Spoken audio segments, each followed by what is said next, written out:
মাদারীপুরের শিবচরে বিদ্যুৎ স্পৃষ্ট হয়ে বিজয় ব্যাপারী নামে এক রাজমিস্ত্রির মৃত্যু হয়েছে। বৃহস্পতিবার দুপুরে শিবচর উপজেলার উমেদপুর ইউনিয়নের ব্যাপারীকান্দি গ্রামে এই ঘটনা ঘটে। নিহত বিজয় ওই গ্রামের চানমিয়া ব্যাপারীর ছেলে।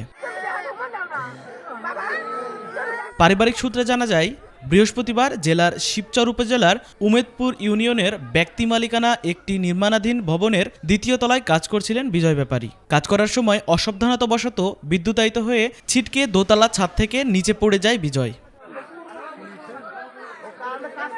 পরে স্থানীয়রা তাকে উদ্ধার করে শিবচর উপজেলা স্বাস্থ্য কমপ্লেক্সে নিয়ে গেলে কর্তব্যরত চিকিৎসক তাকে মৃত ঘোষণা করেন।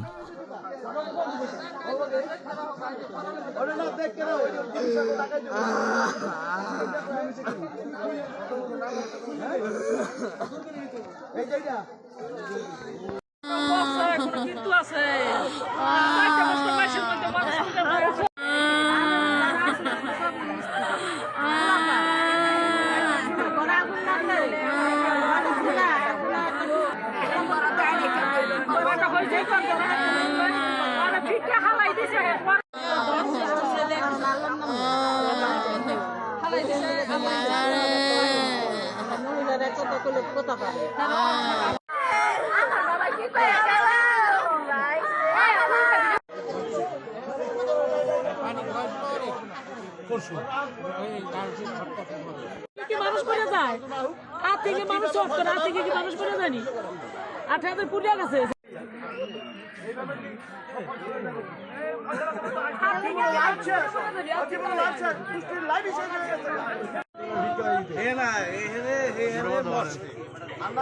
কাম করে কেমন